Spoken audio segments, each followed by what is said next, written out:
평양에서 열린 남북 정상회담으로 남북 민간 교류도 확대될 것이란 기대가 높습니다. 대북 민간 지원에 힘써온 우리 민족 서로 돕기의 정책 토론회에서는 인도적 대북 지원 사업 방식에 변화가 필요하다는 의견이 제기됐습니다. 우리 주변에는 도움이 필요한 이웃들이 많습니다. 다양한 방법으로 이들을 돕는 기독교 NGO들의 활동을 소개합니다. 오늘 문화 현장에서는 마음속의 우상이 무엇인지를 돌아보게 만드는 창작 뮤지컬 오마이갓을 소개합니다. 여러분 안녕하십니까? CBS 뉴스입니다. 평양에서 열린 남북 정상회담으로 남북 민간 교류도 확대될 것이란 기대가 높습니다. 이 가운데 기독교계가 주로 참여했던 인도적 대북 지원 사업의 경우에는 새로운 환경에 맞는 새로운 방식이 필요하다는 지적이 제기되고 있습니다. 천수연 기자입니다. 남북이 합의한 지난 9.19 평양 선언문은 남과 북의 교류와 협력을 강조했습니다. 철도와 도로 연결, 개성공단과 금강산 관광 재개와 같은 경제 협력을 비롯해 이산가족 문제를 위한 인도적 협력, 문화, 예술, 체육계의 협력을 구체적으로 언급했습니다. 반면 지난 20년간 이어온 인도적 대북 지원은 공식적으로 사라지고 있습니다. 인도적 대북 지원 단체들은 물자 위주의 인도적 지원을 넘어 남북한 주민 간 삶의 질의 격차를 해소하고 균형 발전할 수 있는 공동 협력 사업으로 나아가야 한다고 지적합니다. 우리 민족 서로 돕기 강영식 사무총장은 정책 토론회에서 북한은 여전히 식량 부족을 겪고 감염병에 취약해 인도적 지원이 필요하다고 지적하면서 일방적 지원이 아닌 남북이 공동으로 책임지는 개발협력기구 구축을 제안했습니다. 북은 10% 아이들이 20% 애들이 빼빼 말라가 있고 남쪽 10%들이 과체중 이런 불균을 격차하기 위해서는 남북 공동의 책임이 필요하다는 겁니다. 저는 그런 점에서 이제는 북한 취약계층 특히 어린이들의 지원을 지원단체들의 유례성이고 부정기적인 지원이 아니라 남북 공동의 책무로 만들어 나가자. 여기에 대북 지원과 교류 활동의 지속 가능성을 담보하는 법제화와 무너진 민관 협력 시스템의 복원은 필수적이라고 강조했습니다. 토론회에서는 대북 민간 협력 사업 외에도 스포츠 교류를 통한 남북 민간 교류의 역할과 남북 경제 협력의 문제를 진단했습니다. 김남주 변호사는 대북 제재와 남북 교류 협력의 양립 가능성을 살펴보면서 개성공단을 재가동하는 데 유엔 대북 제재가 심각한 장애가 되지는 않을 것으로 분석했습니다. CBS 뉴스 천수연입니다. 우리 주변엔 도움이 필요한 이웃들이 많습니다. 기독교 정신으로 설립된 NGO들이 다양한 활동을 통해 어려운 이웃들을 도우며 그리스도의 사랑을 실천하고 있습니다. 오요셉 기자입니다. 곱게 화장을 하고 고운 한복을 차려입은 어르신들이 설레는 표정으로 카메라 앞에 섭니다. 오랜만에 해본 단장이 조금은 어색하게 느껴지기도 하지만 기분 좋은 표정을 감출 수는 없습니다. 사랑의 교회가 설립한 국제 NGO 사랑광주리에 찾아가는 행복사진 행사입니다. 사랑광주리는 메이크업과 사진 촬영 전문 봉사자들로 구성된 사랑의 교회 봉사팀과 함께 성남시 위례 지역 형편이 어려운 어르신 70여 명을 찾아가 영정사진 촬영 봉사활동을 진행했습니다. 사진을 준비해야지 하시는데 사실 막상 사진관 가가지고 준비하는 게 쉽지 않거든요. 그래서 우리가 이걸 착안해서 하게 됐는데 굉장히 어르신들이 좋아하고. 어르신들은 젊은 시절로 돌아간 것 같다며 즐거워합니다. 이러고 오랜만에 나와서 사진 찍으니까 너무나도 기분이 좋고 그냥 막 날고 싶어. 애로운 사람들 즐겁게 해주니까 아무래도 좋죠. 결혼식 때 해보고 말하자면 메이크업도 진하게 안 해봤지, 그 전에는. 근데 오늘 그런 거 해보니까 새록새록 좋았어요. 사랑광주리는 다음 달부터 매달 찾아가는 행복사진 봉사를 진행할 계획입니다. 국제 어린이 양육기구 한국컴패션은 가난으로 고통받는 전 세계 어린이들을 위한 바자회 메이드 인 헤븐을 열었습니다. 메이드 인 헤븐 바자회는 지난 5월 션 정혜영 부부가 컴패션을 통해 100명의 어린이를 후원하게 된 지 10년이 된 해를 기념하며 처음 시작됐습니다. 우리가 우리의 이웃, 단지 우리 바로 옆에 있는 사람들도 중요하고 하지만 또 지구 반대편에 있지만 가난 속에서 정말 힘들어하는 그 아이들에게 우리가 작게라도 꿈을 전할 수 있다면, 희망을 전할 수 있다면 생활용품과 의류, 식재료 등 다양한 물품이 준비된 이번 바자회에선 사는 사람도 파는 사람도 다 함께 나눔의 기쁨을 누릴 수 있었습니다. 한국 컴패션은 2회에 걸쳐 발생한 수익금 1억 1천여만 원 전액을 전 세계 결연 어린이 100명의 전인적 양육을 위해 사용할 예정입니다. CBS 뉴스 오요셉입니다.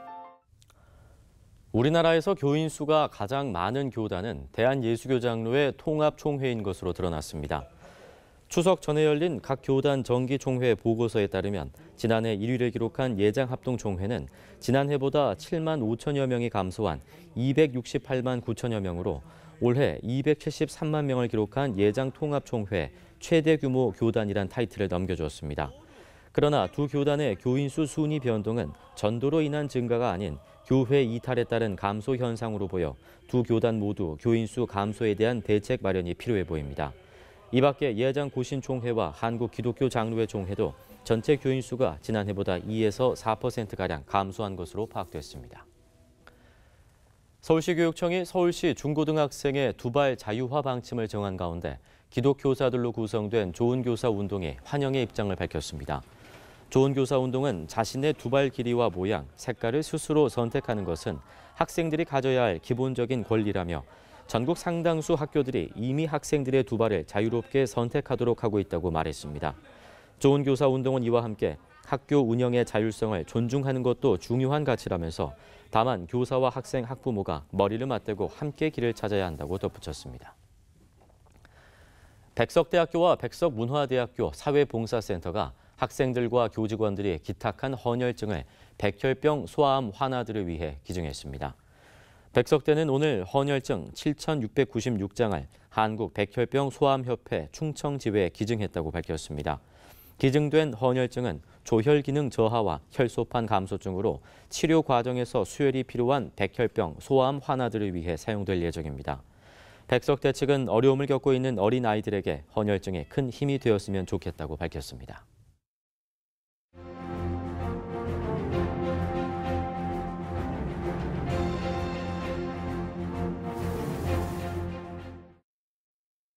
대한예수교장로회 합동총회가 기독교 단체 6곳의 설립 목적과 성격에 대해 연구하기로 했습니다.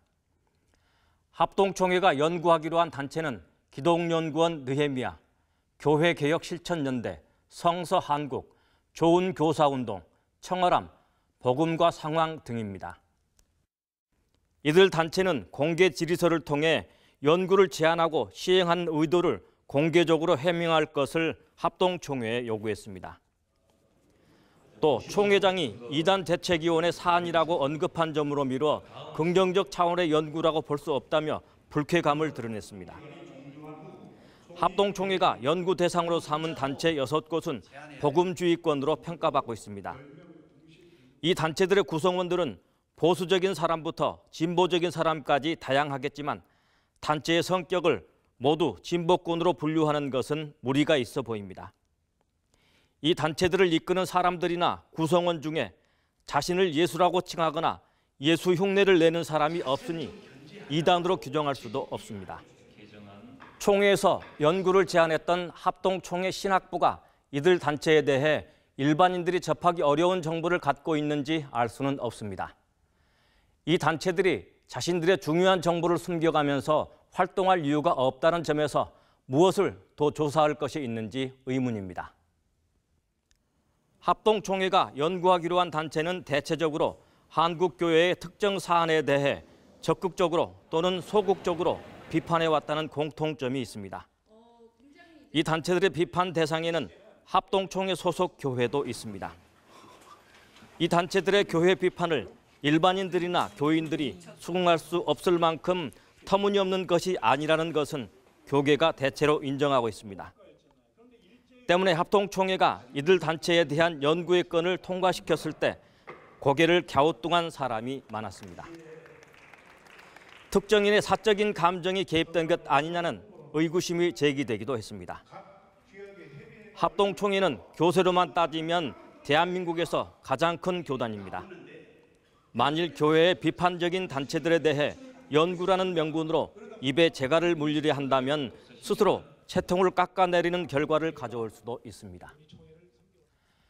자신들에 대한 비판을 겸허하게 받아들이거나 비판이 타당성이 없으면 무시하는 것이 큰 사람들의 행동입니다.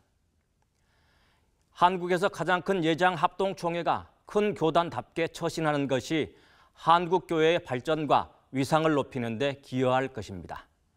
CBS 논평이었습니다.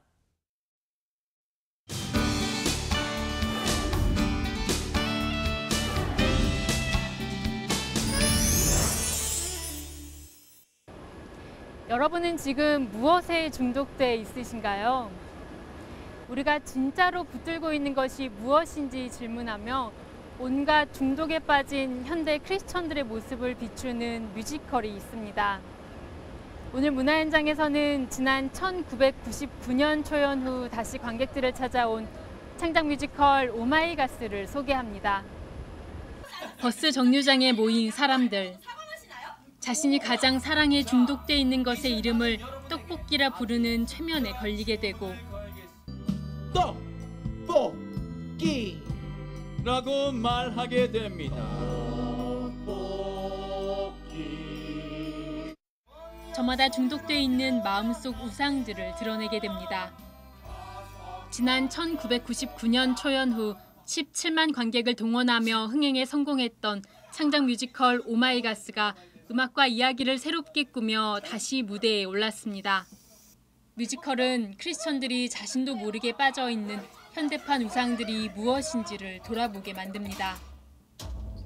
세상에서의 성공과 번영에 중독이 되어져 있어서 결국에는 실제적으로 사랑으로 서로 관계하면서 삶을 같이 영위해야 됨에도 불구하고 그냥 껍데기만 있는 이것이 너무나 우리의 이 가슴 아픈 현실이 아닌가. 결국엔 우리가 돌아가야 될 곳이 어디인지 좀 질문을 던지는 그런 작품이 되어졌으면 좋겠다라는 그런 마음으로. 뮤지컬은 총 3개의 장으로 구성됐습니다. 떡볶이라는 단어를 통해 현대인들을 사로잡은 온갖 우상을 보여주는 1장과 자기 사랑과 인정 욕구에 빠진 한 어머니의 모습을 통해 사랑의 본질을 찾아가는 2장, 그리고 새롭게 추가된 3장입니다. 3장은 성서 속 탕자 이야기를 모티브로 동생 탕자를 받아들이지 못했던 형의 이야기를 통해 자기 의에 사로잡힌 크리스천들의 모습을 돌아보게 만듭니다. 도대체 왜 자격 없는 놈한테 은혜를 베푸시는 거죠? 아들아, 자격 없는 자에게 베푸는 게 은혜야. 날 떠나던 그날부터 널 기다렸지. 날 거부한 그날부터 널 용서했던 난 너를 버릴 수 없어. 넌 나의 사랑스러운 아들. 오마이갓스의 창작 프로듀서 김관영 목사는 현대를 살아가는 기독교인들이 치러야 하는 영적 전쟁을 보며 자신이 깨닫지 못했던 우상이 무엇인지 돌아보게 되길 바란다고 말했습니다. 이 오마이갓스를 보시게 되면 가족을 지키려는 자와 가족을 깨려고 하는 자와의 대결 양상을 가지고 있습니다. 근데 물론 그 가족은 기독교적인 언어로는 하나님 아버지를 모신 하늘의 가족들을 뜻하는 것이겠죠. 그래서 그런 영적인 의미가 담겨 있는 작품이다, 이렇게 생각해 주시면 되겠습니다. 뮤지컬 오마이갓스는 기독 뮤지컬 전용 극장인 작은 극장 광야에서 오는 12월 1일까지 계속됩니다. CBS 뉴스 이빈나입니다.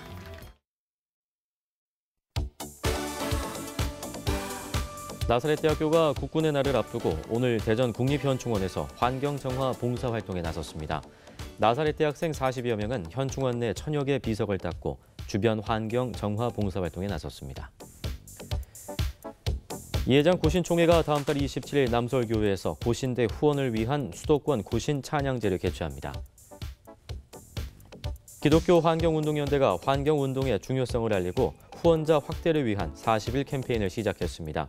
캠페인은 다음 달 18일까지 진행되며 이날 저녁 연동교회에서 후원의 날 행사를 열 계획입니다. 기독교 윤리실천운동과 미국 LA 기독교 윤리실천운동이 공동으로 다음 달 4일 서울 합정동 100주년 사회봉사관에서 한반도 평화를 위한 교회의 과제를 모색하는 포럼을 개최합니다.